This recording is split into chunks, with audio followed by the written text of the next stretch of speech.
সুধীজন, প্রীতির ৮টি লক্ষণ কয়টি মেপে নিন। যদি আপনার ভিতরে এর কিঞ্চিত লক্ষণ থাকে, তখনই বুঝবেন ভগবানের প্রতি আপনার কিঞ্চিত প্রেম এসেছে, নিষ্কাম প্রেম।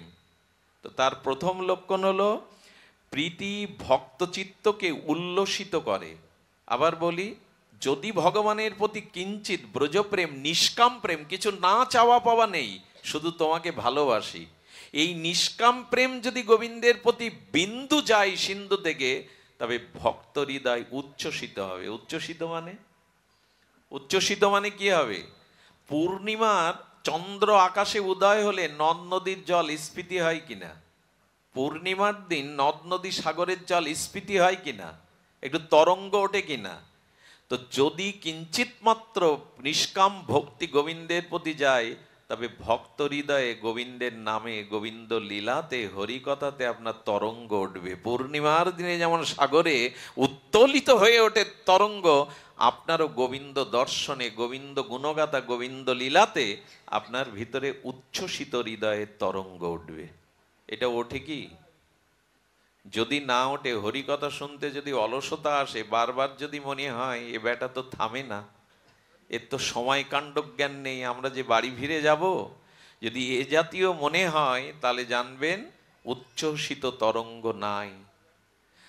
গোবিন্দ গুণকথা মহাপ্রভু প্রতিদিন শুনতেন, আর শুনতে শুনতে চোখের জলে মহাপ্রভু ভাগবত অক্ষরগুলো ভাসিয়ে দিতেন। মাঝে মাঝে উচ্ছ্বসিত তরঙ্গে মহাপ্রভু রাতের গভীরে সমুদ্রে কৃষ্ণ মেঘ থেকে, সেই আকাশের মেঘ দেখে সমুদ্রের, পুরীর সমুদ্রের জলের মধ্যে গোবিন্দ অঙ্গবরণ মনে করে ঝাঁপ দিয়ে জেলেদের জালে গিয়ে উঠত মহাপ্রভু। এই উচ্ছ্বাস যদি না হয়, মেঘ দেখে কৃষ্ণ অঙ্গবরণ মনে হচ্ছে, পদ্ম ফুল দেখে, স্থূল পদ্ম দেখে রাধারানী গোবিন্দ বদন মনে করে জড়িয়ে ধরছে, এসব উচ্ছ্বাস কখন হয়? হয় যদি তাকে ভালোবাসেন। জগতের কাম কামনায় ভালোবেসে মানুষ ধর্ম, ঘর, বাবা মা ছেড়ে রাস্তায় নামে। তো যদি ভগবানকে ভালোবাসার প্রমাণ চান, তবে ভগবানের নাম রূপ লীলাতে আপনার হৃদয় পূর্ণিমার চন্দ্র কিরণে যেমন সমুদ্রের জল উচ্ছ্বসিত বেলাভূমি অতিক্রম করে, আপনার হৃদয়ে ভগবানের প্রতি একটা উচ্ছ্বাস আসবে। যদি না আসে, জানবেন প্রেম আপনার ভিতরে আসেনি। দ্বিতীয় লক্ষণ, মমতা দ্বারা শ্রী ভগবানকে বেষ্টিত করা। তার মানে মমতা দ্বারা, আচ্ছা, দুধটা হাতে মাখলে, জল দিয়ে ধুয়ে দিলে দুধের স্নেহটা বেশিক্ষণ থাকে কি হাতে? ভালো করে ধুয়ে নিলে। কিন্তু দুধটা যখন বিশেষ অবস্থায় মাখন হয়ে যায়, মাখনটা সফট বা কোমল হয়ে যায়, তখন যদি হাতে মাখেন, দুধের মতো ধুলে কি মাখনের স্নেহটা যাবে, মমতাটা যাবে? যাবে কি না? ঘি বা মাখন মাখলে। তো গোবিন্দকে ভালোবাসলে, বারবার বলছি, কোনো চাওয়া পাওয়া, কামনা বাসনা, ইহকালের পরকালের কোনো নিজ সুখ নাচে, যদি তাকে নিজ মনে করে, প্রিয় মনে করে, সখা মনে করে, ভালোবাসার প্রিয়তম মনে করে ভালোবাসতে পারেন, তখন আপনার ভিতরে দ্বিতীয় লক্ষণ আসবে, মমতা জন্মাবে। আর সেই মমতা দ্বারা গোবিন্দকে সবসময় বেষ্টিত করে রাখতে চাইবেন। খুব ভালোবাসার মানুষকে কাছে পেলে ছেড়ে দিতে চান, কিন্তু যদি ভালোবাসা নেই, এসে আমার সামনে বকছে, আজ আমি যাব না যদি বলে, আরো 2 ঘন্টা থাকবো, তখন আপনার ভিতরে বিরক্তি তৈরি হয়। ভগবানকে ভালোবাসা মানে কেমন জানেন? তাকে মমতা দ্বারা, স্নেহ দ্বারা সবসময় জড়িয়ে রাখতে ইচ্ছা করে। রান্নাঘরে গিয়েও রান্না করতে গিয়ে মনে হয় এই প্রসাদ সে পাবে, ফুল দেখলে মনে হয় এটা গোবিন্দকে পাবে, জড়িয়ে যেতে ইচ্ছা করে মমতাটা। আচ্ছা, মেলায় গেলে পকেটে টাকা থাকলে কি করতে চান আপনারা? বাড়ির ছোট মেয়েটার মনে করে তার জন্য কোনো খেলনা বা দ্রব্য, একে বলে মমতায় বেঁধে রাখা। যেখানে যান তার কথা মনে পড়বে, তার জন্য কিছু আনতে মন চাইবে। তা আমাদের হয়তো বাজারে এসছি, নিজের জন্য বাজারের সাথে সাথে রাধারানীর জন্য একটু কিছু নিয়ে যায়। এটা কখন হয়? ভগবানের প্রতি ভালোবাসা, প্রীতির লক্ষণ হলো মমতা জন্মাবে, আর মমতা দ্বারা তাকে বেঁধে রাখতে ইচ্ছে করবে। আমাদের করে কিনা এখন নিজেকে মাপতে হবে, নিজের কাছে প্রশ্ন করতে হবে, এরকম মমতা ঠাকুর ঘরে গেলে গরমের দিন তো ঘুম আসে আর ঘাম ঝরে, যত তাড়াতাড়ি বেরিয়ে যাওয়া যায়। এটা মমতা না। যার প্রতি মমতা আছে না, দুর্গন্ধের মধ্যেও ঘামের মধ্যে তার মুখ দেখার জন্য ঘন্টার পর ঘন্টা সে রোদ্দুরে দাঁড়িয়ে থাকে। এটা এসেছে তো না, ঠাকুর ঘরে গেলে তাড়াতাড়ি ফুল জল দিয়ে বেরোতে পারলেই বাঁচি। মমতাই যদি, ওই যেমন মাখনটা হাতে মাখলে ছাড়তে চায় না, প্রতিটা কর্মে প্রতিটা চিন্তনে যদি তাকে বেঁধে রাখার ইচ্ছা হয় মমতা দ্বারা, প্রীতির দ্বিতীয় লক্ষণ এটা। এটা দ্বিতীয় লক্ষণ। আর বিশ্বাস যুক্ত করে। প্রীতির তৃতীয় লক্ষণ হলো যাকে ভালোবাসা যায় তার প্রতি বিশ্বাস জন্মাতে হবে। পৃথিবীর লোক যদি তাকে দুর্নাম দেয়, পৃথিবীর লোক যদিও তাকে, ওই যে রাধারানী কি বলছেন, তোরা আমাকে কলঙ্কিনী বলিস আমার খারাপ লাগে, কিন্তু যখন কৃষ্ণে কলঙ্কিনী বলিস তখন আমার ভালো লাগে। অর্থাৎ বিশ্বাসটা এমন জায়গায় পৌঁছায়, সেই বিশ্বাসে চিড় কখনো ধরে না। বিশ্বাসটা কেমন জানেন? আমার এই উচ্চারণ করা ঠিক হচ্ছে না, আমি ক্ষমা চেয়ে নিচ্ছি। রাধারানী গোবিন্দকে মাঝে মাঝে বিরস বদনে দেখে বলে, তোমাকে কোনো সখীর শৃঙ্গার, সখীকে পেতে ইচ্ছা করছে? গোবিন্দ যদি বলে অমুক মঞ্জরীর কুঞ্জে আমি যাব, রাধারানী কৃষ্ণকে নিজে সাজিয়ে দেয়, দিয়ে হাত ধরে সেই মঞ্জরীর কাছে করজোরে বলে, আমার শ্যামসুন্দর প্রিয় পরম তোমার সেবা চাইছে। সেই মঞ্জরীর কোলে গোবিন্দকে বসিয়ে বলে, তবুও তুমি আমার প্রিয়। এ জগতে সম্ভব এটা? কোন স্বামী যদি তার স্ত্রীকে বলে, অমুক রমণীকে আমার ভালো লাগে, আমাকে তার কাছে নিয়ে চলো, বাড়ি থেকে বের করে দেবে, মুখ দেখবে না। কিন্তু রাধারানী জান, আমি একা তাকে সেবা করে সুখ পাচ্ছি না, সবাই যদি আমার প্রিয়কে সেবা করত। তথাপি তুহু মম প্রাণ। রাধারানী অন্য মঞ্জরীর কোলে দিয়েও গোবিন্দকে বলতে পারে, তথাপি তুহু মম, তুমি আমার। এটা কখন হয়? যখন বিশ্বাস থাকে তার উপরে। বিশ্বাস না থাকলে জানবেন প্রেম আসেনি, সেখানে প্রীতি সঞ্চার হয়নি। যাকে ভালোবাসা যায় তার প্রতি অবশ্যই সুদৃঢ় বিশ্বাস আসবে। এই বিশ্বাসটাই হলো, নালে 100 বছর অপেক্ষা করে গোপীরা কৃষ্ণ আসবে বলে। 100 বছর কেউ কারোর দিকে চেয়ে কাঁদতে পারে, অপেক্ষা করতে পারে, কিন্তু বিশ্বাস, গোবিন্দ প্রাণনাথ বলেছে আমি আসব, তো 100 বছর তারা এরকম বিশ্বাস সহসা হয় গো? হয় না।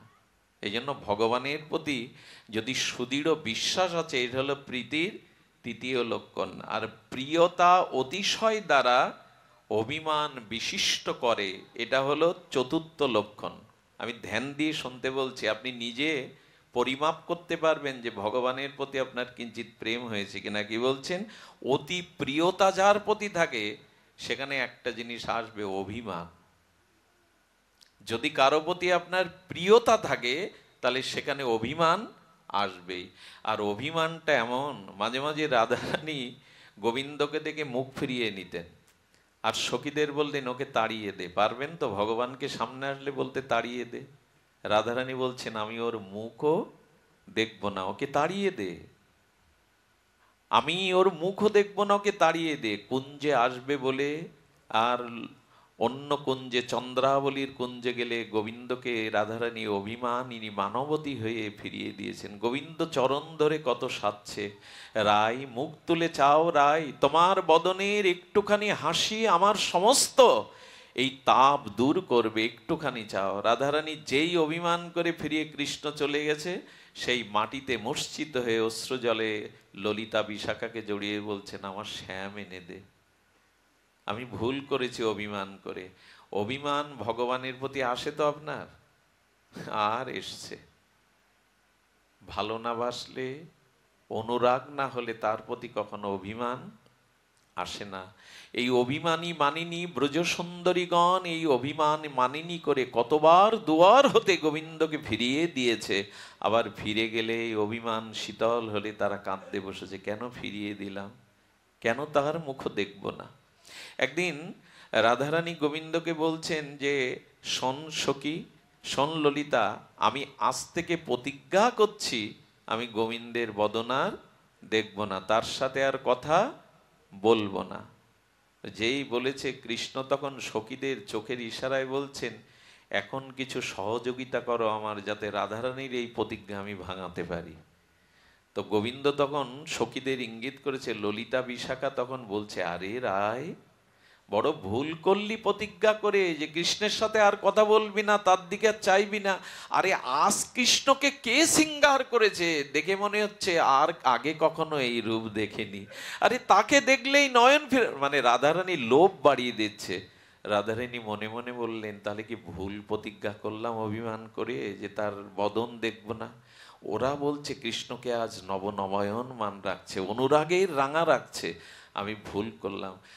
আচ্ছা, মিষ্টির দোকানে মিষ্টি কাচের আলমারির মধ্যে সাজানো থাকলে দেখলে একটু অর্ধেক লোভ হয়, খুব তীব্র লোভ হয় না, প্রকট লোভ হয় না। কিন্তু আমার সামনে কোনো প্রিয়জন যখন আমাকে দেখিয়ে দেখিয়ে মিষ্টিটা খায়, তখন লোভ সামলানো বড় দায় হয়ে পড়ে, কেড়েও খেয়ে ফেলে। তো রাধারানীর সামনে আজ লোভটা আসা, আহা আহা, আমাদের শ্যামসুন্দরের মদন মোহনের কি অপরূপ, এই রূপ তো কখনো দেখিনি। এত সিঙ্গার, আমার মনে হয় কেউ মুখ ফেরাতে পারবে না।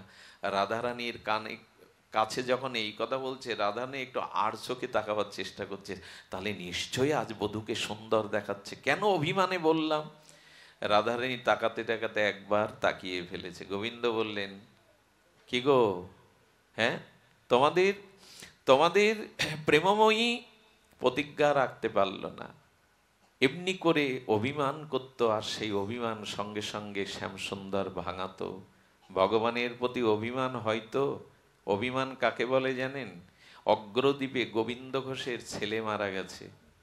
গোবিন্দ ঘোষের এই নবদ্বীপের উপরে অগ্রদ্বীপে যেই মারা গেছে, মন্দিরে শিকল তুলে দিয়ে বলছেন, আমি তোমাকেও পুত্র জ্ঞানে ভালোবাসি, আমার ছেলেকে কেন কেড়ে নিলে? আমি তো তোমার চরণে তাকে দিয়ে দিছি, তবে তোমার মতো নিষ্ঠুরের সেবা আমি আর কোনোদিন, যাও বেরিয়ে যাও। পারবেন একথা ভগবানকে বলতে? যাও বেরিয়ে যাও, তোমার সেবা আমার এখানে নাই। শিকল তুলে দিয়ে 3 দিন মন্দির বারান্দায় না খেয়ে পড়ে আছে গোবিন্দ ঘোষ।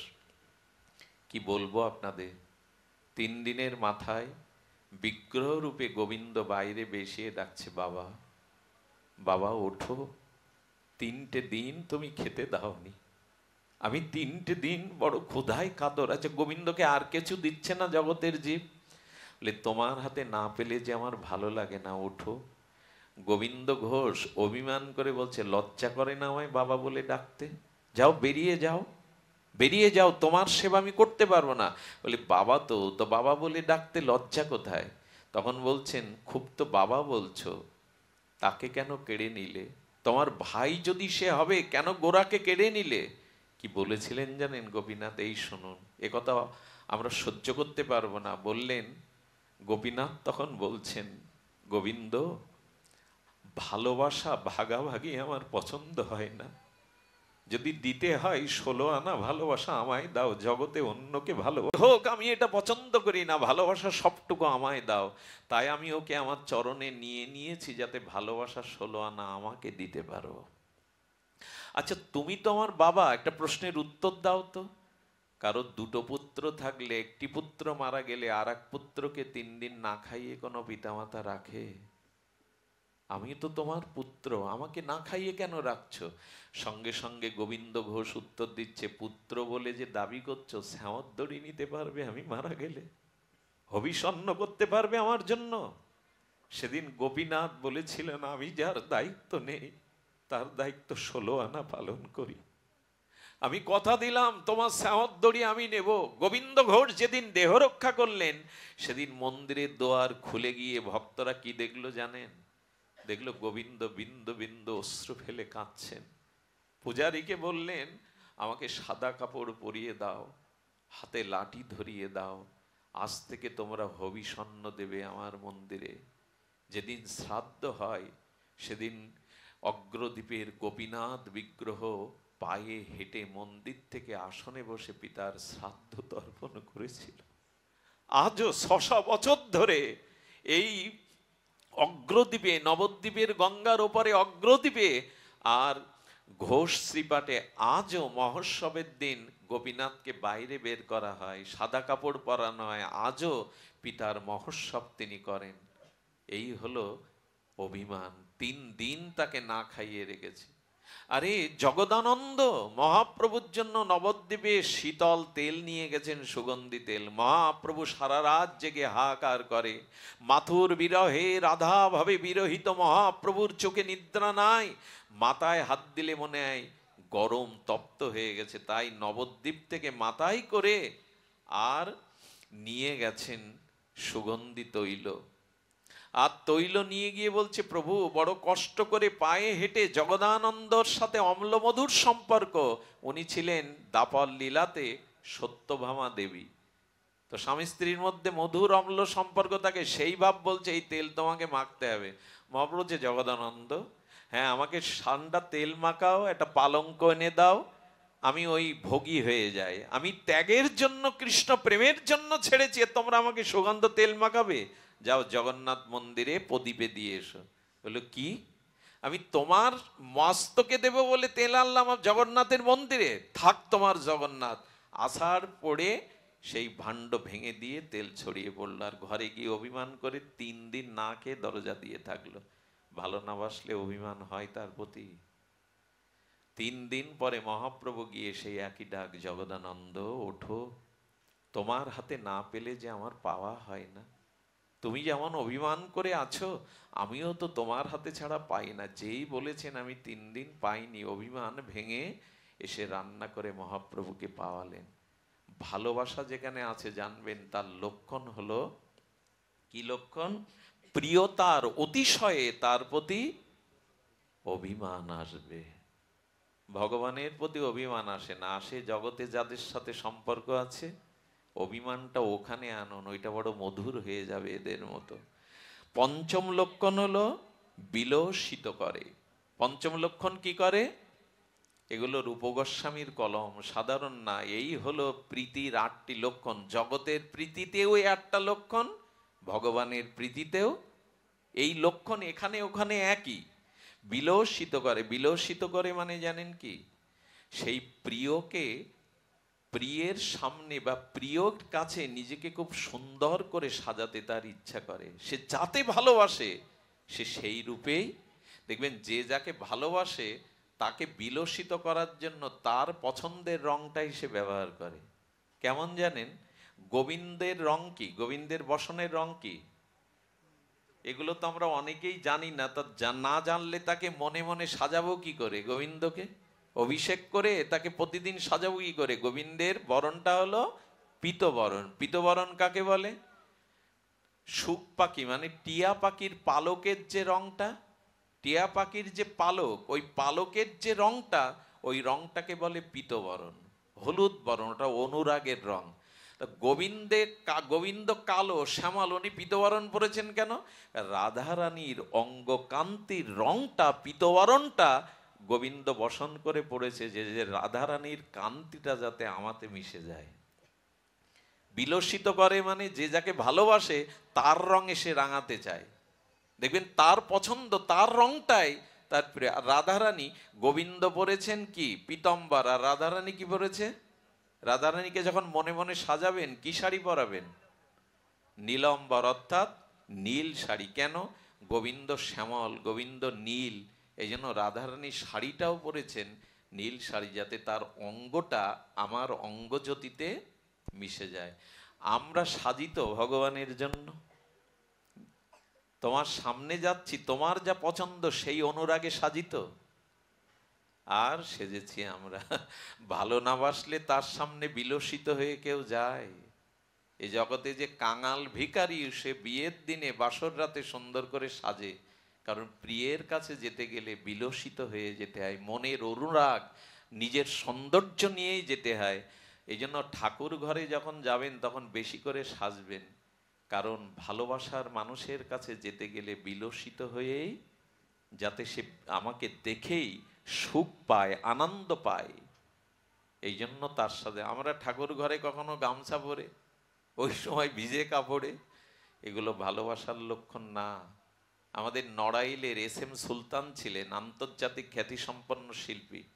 একবার খুলনা আর্ট কলেজের ছাত্ররা দেখা করতে গিয়ে দেখে উনি বিবাহ করেননি, কিন্তু আয়নার সামনে শ্বেত শুভ্র পোশাক শাল কাঁধে দিয়ে সেন্ট আতর মাখছেন। ওরা মনে করছে স্যার মনে হয় কোথায় সফরে যাবে। বললেন আমরা এসেছিলাম আপনার দর্শনে। বললেন আপনি কোথাও বেরোচ্ছেন স্যার? তা বললেন আমি ফুল বাগানে যাচ্ছি। তো মানুষ ফুল বাগানে যায় তো ছেঁড়া কাপড় পরে, ময়লা কাপড় পরে। বললেন ফুল হলো জগতের সব থেকে সুন্দর, সুন্দরের কাছে যেতে গেলে নিজেকে সুন্দর করেই যেতে হয়। কিছু মনে নেবেন না, হিন্দুরা যখন ভাগবত অনুষ্ঠানে আসে মায়েরা শাঁখা সিঁদুর ঠিক ঠিক তাদের শাড়ি বা তাদের ঘোমটা, কিন্তু দেখবেন অধিকাংশ হিন্দুরা আমাদের যে সনাতনী পোশাক সেটাও পরে অনুষ্ঠানে। সে আলাদা কথা, বাজার থেকে বাড়ি যাচ্ছে ঠিক আছে, তোমার আজ সময় নেই বাড়ি যেতে পারবে না বসো, কিন্তু অধিকাংশ হিন্দুরা দেখবেন আমরা ঠিক ভাগবতীয় বা বৈদিক সনাতন পোশাক না পরেই আসি। যখন ভগবানের কাছে যাবেন যাতে আপনাকে দেখে তিনি আনন্দ পান, প্রিয়জনের কাছে যেতে গেলে তো সেইভাবেই যান যাতে প্রিয়জন আপনাকে দেখে তার পছন্দের রং, তার পছন্দের শ্বাসটা দেখে আনন্দ পায়। তো পরম সুন্দর ভগবানকে যদি ভালোবাসতেন তাহলে তার রঙে রাঙিয়ে যেতেন তার কাছে। এগুলি ভালোবাসার লক্ষণ, এছাড়া হবে না। মুখে ফেনা তুলে দিলেও হবে না, এগুলো তার ভালোবাসার লক্ষণ। 6 হলো প্রচুর লোভ জন্মে আর অন্তঃকরণে। কি জন্মে ভালোবাসলে? 6ষ্ঠ লক্ষণ হলো প্রচুর লোভ জন্মে।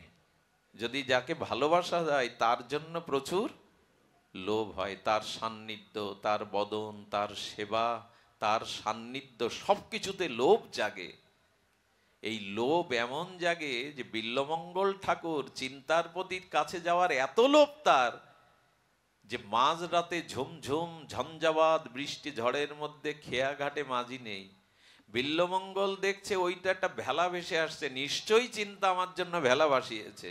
আসলে ওটা একটা মরা লাশ, পচা গলা। সেই লাশটাকেই ভেলা মনে করে নদীর ওপারে গেল, মনে করলো চিন্তা আমার জন্য ভাসিয়ে দিয়ে, পচা গন্ধটাও নাকে লাশের গন্ধ যায়নি। এটা কখন হয়? অতিরিক্ত লোভ যদি কোনো বস্তুতে হয় তখন বাহ্যিক তার স্মৃতি। আর এই চিন্তামণির প্রাচীলে বড় অজাগার সাপ জড় জড় অবস্থায় এপাশে ওপাশে আছে, মনে করে চিন্তা আমি যাব বলে সিংহদ্বার বন্ধ তাই সুতোটা নিয়ে রেখেছে। সাপকেও যার সুতো মনে হয় কখন? প্রচুর লোভ জাগলে তখন আর সে বিধিবিধান মানে না, ভয়কেও ভয় মনে। গোপীরা গভীর রজনীতে কেন রাসের বংশীধ্বনিতে জঙ্গলে যাবেন তারা? বলে যদি যাকে ভালোবাসা হয় তার প্রতি লোভ জেগে যায়। লোভ যদি একবার জাগে সে কোনো বিধিবিধান নিয়ম আর মানবে না। মা বলে দিয়েছে নাড়ু যেন চুরি করে খাস না, ও লোভ কি আমরা সামলাতে পারতাম? সেই নাড়ুগুলো চুরি করেই খেতাম মায়ের চোখের আড়ালে। লোভ কখনো বিধি মানবে না। গোবিন্দ দর্শনের জন্য যেসব গোপীদের আর ঘরে আটকে রেখেছিল পতিরা, গোপী ওই মুহূর্তে দেহ ছেড়ে তাদের আত্মা নিয়ে চলে গিয়েছিল, এত লোভ তাদের। তাহলে সপ্তম লক্ষণ কি? আমি আর আপনাদের অত্যাচার করছি না, লক্ষণগুলো তো বলতে হবে। এগুলো যারা ভালোবেসেছে ভগবানকে, যুগল প্রীতি, তাদের এই কথাগুলো এক একটা মূল্যবান হীরার মতো মনে হয়। সপ্তম লক্ষণ হলো প্রতিক্ষণে ভগবানকে নিত্য নূতন নবায়ন মান হনে হবে। বোঝাতে পারলাম না? যেখানে প্রীতি আছে, ভালোবাসা আছে, তাকে যতবার দেখবেন মনে হয় নূতন দেখছে, এই প্রথম দেখছি। প্রেমের লক্ষণ কি জানেন? পিপাসা বেড়ে যাবে। পিপাসা যদি মিটে যায় জানবেন প্রেম আর সেখানে। জ্ঞানী যদি মনে করে আমার আমার জ্ঞানীর লক্ষণ কি? তৃপ্তি। জ্ঞানী যদি মনে করে আমার সব জানা হয়ে গেছে, আর কোনো আমার তৃপ্তি, সব পেয়ে গেছি, তাহলে জ্ঞান থেমে যায়। আর ভালোবাসা প্রীতিতে যদি পিপাসা কমে যায় জানবেন ওখানে আর প্রীতি নেই। এই জন্য গোবিন্দ নাম রাধারানী কর্ণে শুনেই বলতো, সখী কে গো শোনাইল শ্যাম নাম, কানেরও ভেতরে দিয়া মরমে পশিল গো, আকুল করিল প্রাণ। রাধারানী বলছেন এই নাম তো আমি কোনোদিন শুনিনি। সারা জীবন যার নাম হৃদয়ে জপ করছে তার নাম শুনে মনে হয় এই প্রথম আমি আমার প্রিয়র নাম শুনলাম। প্রতিক্ষণে নূতন মনে হয়। কেমন জানেন, কেউ যদি সমুদ্র সৈকতে যান, সে পুরীতে বা আমাদের কক্সবাজারে বা কুয়াকাটাতে, দেখবেন অস্ত যখন সূর্য যায় তখন পশ্চিম দিগন্তে তাকিয়ে দেখবেন মুহুর্মুহু রং বদলায়। প্রতিক্ষণে সাহিত্যিকরা বলছে অস্তগামী পশ্চিম দিগন্তে সূর্যের দিকে তাকালে দেখবেন মুহুর্মুহু রং বদলায়। তেমন যে যাকে ভালোবাসে প্রতিক্ষণে তাকে নূতন মনে হয়, এই প্রথম দেখছি, এর আগে তাকে দেখিনি, তার কথাই প্রথম শুনছি, এই অনুরাগ। আর যেখানে প্রীতি নেই সেখানে ধীরে ধীরে এগুলো পিপাসাটা কমে যায়। নিত্য, আচ্ছা একই কৃষ্ণ বিগ্রহ তো আমরা সারা জীবন গোপালকে দেখি, তৃষ্ণা মেটে? কখনই কি বলেন 20 বছর গোপাল তোমার সামনে এসে তোমাকে দেখছে আর দেখতে ভালো লাগে না? কেন লাগে না? কারণ প্রেমের ধর্ম হলো নিত্য নূতন নবায়ন। এগুলো হয়, এগুলো ঠিক বোঝানো যাবে না। এই ভাষাটা ওই রাজ্যের, এই জন্য আমরা হয়তো সকলেই অনুভূতিতে আনতে পারবো না। প্রেম রাজ্যের ভাষা কিছু আলাদা, ওখানে অনুভূতি কিছু আলাদা। আর ভালোবাসলে তাকে কি মনে হয় প্রতিক্ষণে নূতন, কেমন জানেন? দেখবেন আকাশের চাঁদকেও ভালো লাগে না মার, যদি কালো কুৎসিত সন্তানও মা কোলে নেয় নিজের সন্তান, তখন চাঁদের থেকে ওই কালো মুখটা তার নূতন মনে হয়, প্রিয় মনে হয়। আকাশের পূর্ণিমার চাঁদও নিজের খোকার মুখের কাছে, মায়ের কাছে ভালো জিনিস না। কেননা প্রতিক্ষণে ভালোবাসা আছে বলে তার মধ্যে সে সৌন্দর্য দেখে। দেখে কি না? কোলের সন্তান জন্ম দেওয়ার পরে যদি হাবা গোবা হয়, কুৎসিত বিকলাঙ্গ হয়, কেউ যদি বলে আকাশের চাঁদ সুন্দর, তোমার খোকা সুন্দর না, মা মেনে নেবে তো? কেন নেবে না? নেবে না। খোকার প্রতি তার নারীর টান, ভালোবাসা আছে বিদায় তার মুখখানা নিত্য নূতন মনে হয় তার। তা গোবিন্দকে ভালো যদি বাসেন, নিত্য নবায়ন মনে হবে। আর অষ্টম লক্ষণ হলো অসমদ্য চমৎকারিতা উৎপাদিত করে। শব্দটা কি বলা হলো? অসমদ্য চমৎকারিতা উৎপাদন করে। অসমদ্য চমৎকারিতা মানে, দেখবেন আপনি কোনো জিনিস দূরবীন দিয়ে দেখছেন, কাঞ্চনজঙ্ঘা পাহাড়, ওইখানে সূর্যের কিরণ পড়ে পাহাড়টা গলানো সোনার মতো উজ্জ্বল হয়ে গেছে। এখন কাঞ্চন পাহাড়ে উঠে কাঞ্চনজঙ্ঘায় তো আপনি দেখতে পাবেন না। আপনি টাইগার হিলে দাঁড়িয়ে, যদি দূরবীন দিয়ে কাঞ্চনজঙ্ঘাকে খুব চোখের কাছে দেখেন, প্রথম দর্শনে কি হয় দেখবেন, চোখটা বড় বড় হয়ে যায়। চমৎকারিত্ব, ওই যে চোখের কাছে দেখছেন কাঞ্চনজঙ্ঘাকে, দেখেই তখন মুখ দিয়ে একটা চমৎকারিত, বাহ এত সুন্দর, দেখবেন এরকম বলে বসে, বা আহা কি অপরূপ সুন্দর। তো ভালোবাসার অষ্টম লক্ষণ হলো অসমাদ্য চমৎকারিতা উৎপাদিত করে। তাকে দেখলেই, তার নাম, তার রূপ, তার লীলা শুনলেই বাহ এত মধুর, এত অপূর্ব, এরকম চমৎকারিতা সৃষ্টি করে। তো ছোট করে বলে পাঠ বিশ্রাম করি। এই এই যে চমৎকারিতা অসমদ্ধ উৎপাদিত করে, এর ছোট্ট একটা লীলা আজ কদিন ধরে বলছি, আপনাদের ভাগ দেই 2 মিনিটে। আপনাদের মনে পড়বে ভক্তমাল চরিত্রে নন্দ দাসের চরিত্র। এই নন্দদাস বৃন্দাবনে গিয়েছিলেন, আর বৃন্দাবনে গিয়ে সাথীদের বলেছিলেন, ফিরে যাও, আমার গৃহে সংবাদ দাও, ব্রজ ছেড়ে আর আমি যাব না। নন্দদাস মালা জপ করেন, পরিক্রমা করেন, ব্রজের পথে ঘুরতে ঘুরতে একদিন দেখল এক বারান্দায় একটি সুন্দরী রমণী দাঁড়িয়ে আছে। তার মুখে যেই চোখটা পড়ল, আর নন্দদাস সব কিছু এড়িয়ে সেই বারান্দায় বসে থাকলো সকাল থেকে রাত পর্যন্ত। মহিলার বাইরে বেরোচ্ছে না ভয়ে। আমাকে দেখে লোকটা বারান্দায় বসেছে ঘরের দুয়ারে। কাজ সেরে স্বামী যখন ফিরে এসছে, এটা ভক্তমাল চরিত্রে দেখবেন, নন্দদাসের চরিত্র বৃন্দাবনে, স্বামীকে ডেকে বলছেন, উনি বৈষ্ণব, হাতে মালা, ওনার দাদা সঙ্গে তিলক, কিন্তু উনি আমাকে দেখে বারান্দায় বসেছে কেন? ওনার কি প্রয়োজন আপনি একটু জেনে ওনাকে বিদায় করুন। আমি বাইরে বেরোতে পারিনি সারাদিন।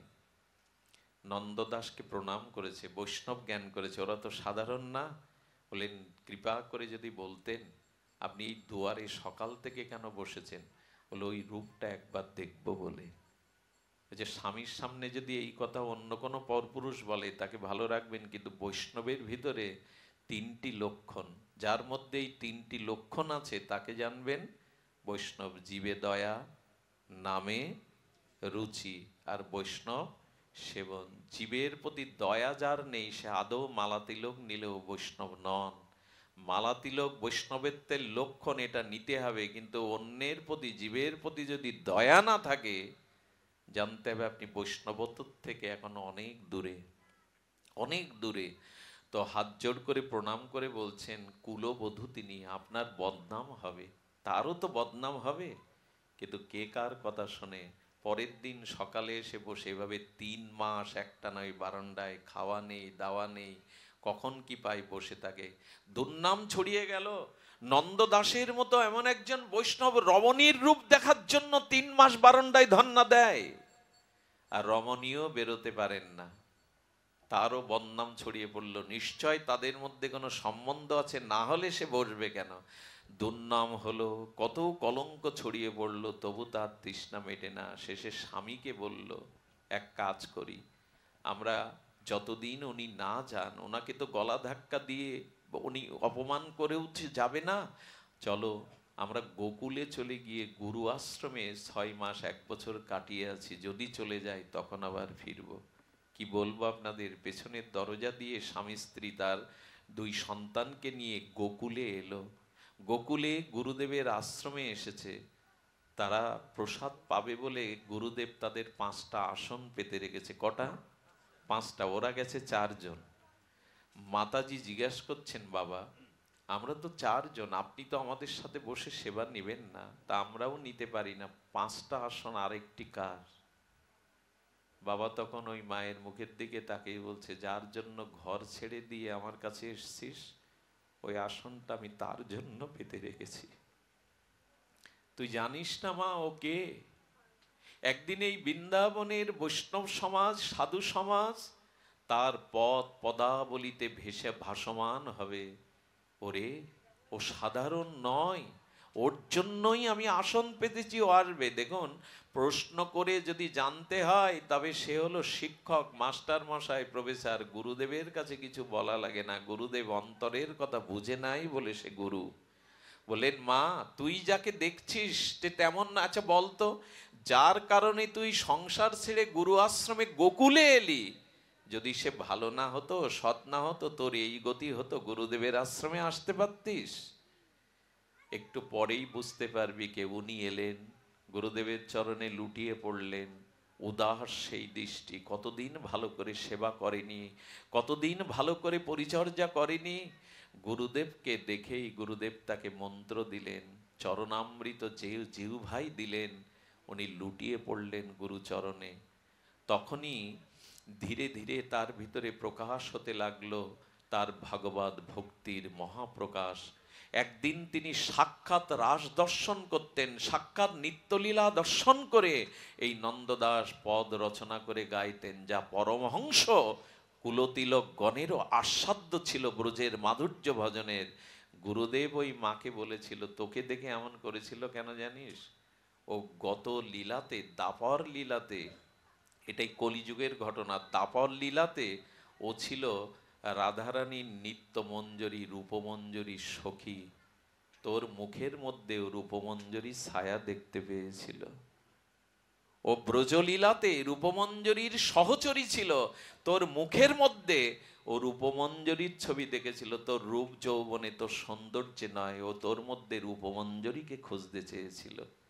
আমি বলি কি, ভালোবাসলে না, তাকে ভালোবাসলে এই চমৎকারিত্ব তার মধ্যে অসমধ্য চমৎকারিত্ব এসে যায়। রমণীর মুখ দেখে কখনো এইরকম সাধক 3 মাস ধন্না দিয়ে বসে থাকে?